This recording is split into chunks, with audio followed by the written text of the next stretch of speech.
Vidéo numéro 40 sur la prise en main de TIA Portal, utiliser la table de visualisation.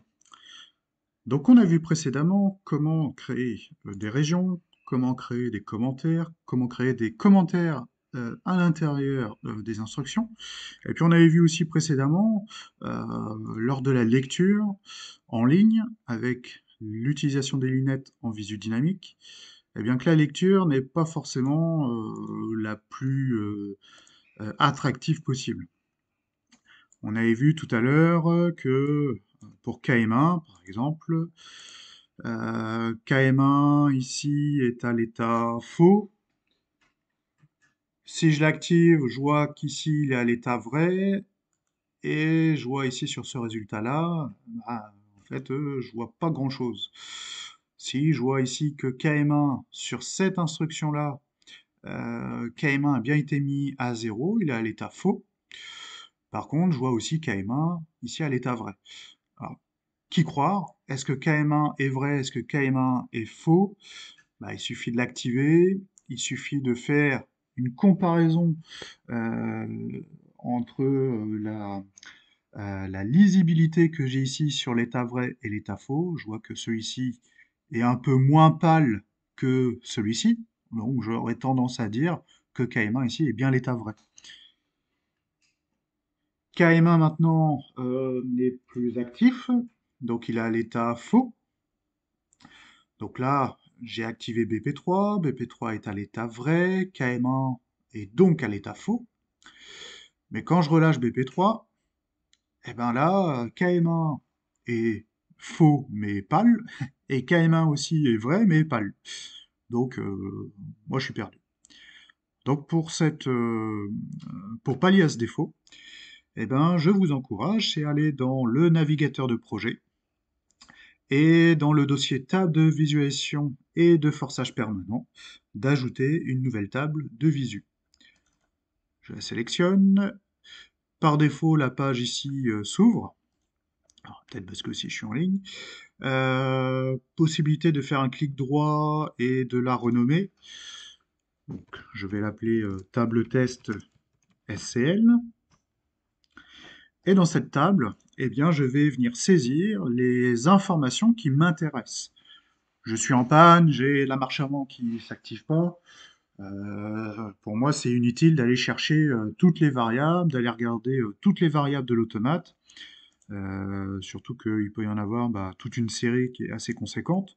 Donc moi, grâce à cette table-là, je vais pouvoir saisir que celles qui m'intéressent pour mon dépannage. Là, pour l'exemple, on va tout saisir. Donc moi, ma première variable que j'avais créée, c'était BP1.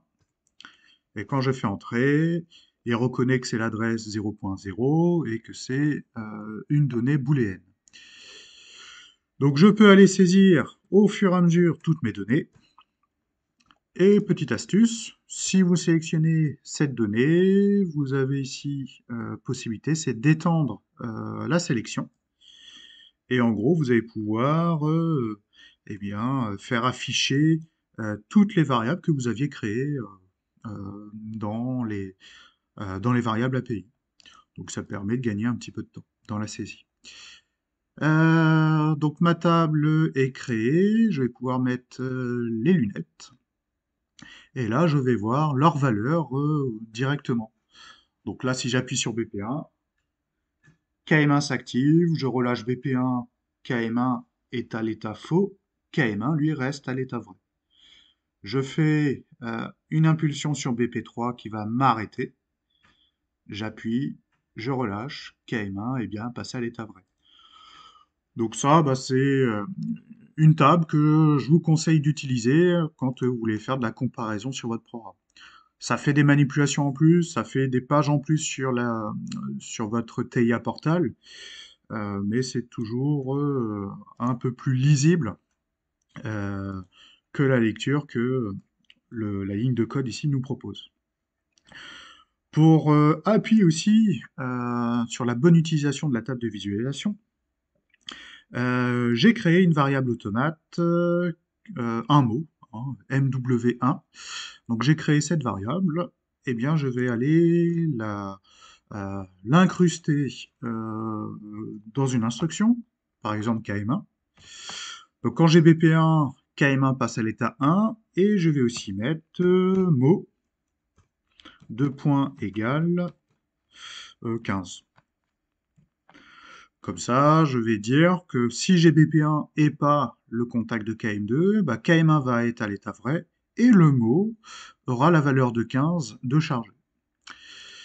Dans l'arrêt marche avant moteur, eh bien je vais saisir mot, 2 points égale 0, pour remettre à l'état initial la valeur de mon mot. J'enregistre, je charge dans l'automate, et je vérifie en ligne qu'est-ce qui se passe.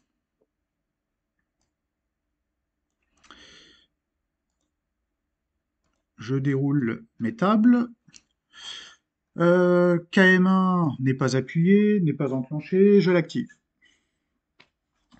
Donc là, j'ai activé, KM1 est à l'état vrai, ok. Et je vois aussi que MW1, donc le mot, a ici sa variable en hexadécimal à 000F, donc F1 correspond à 15 en décimale.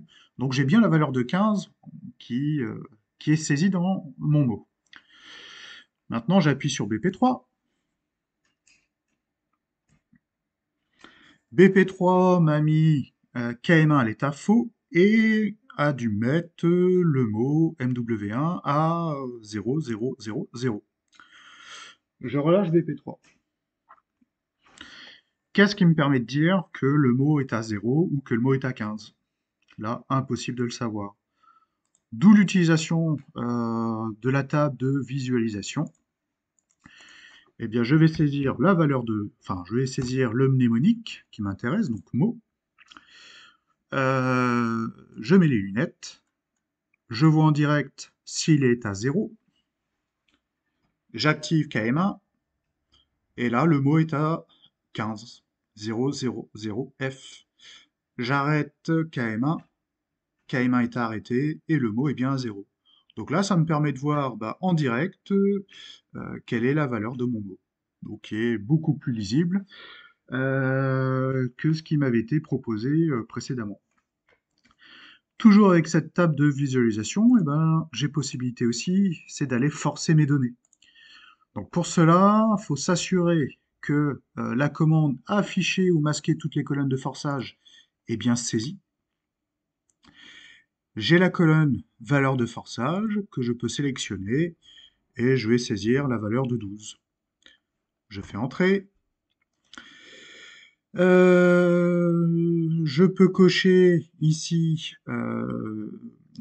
la commande forçage.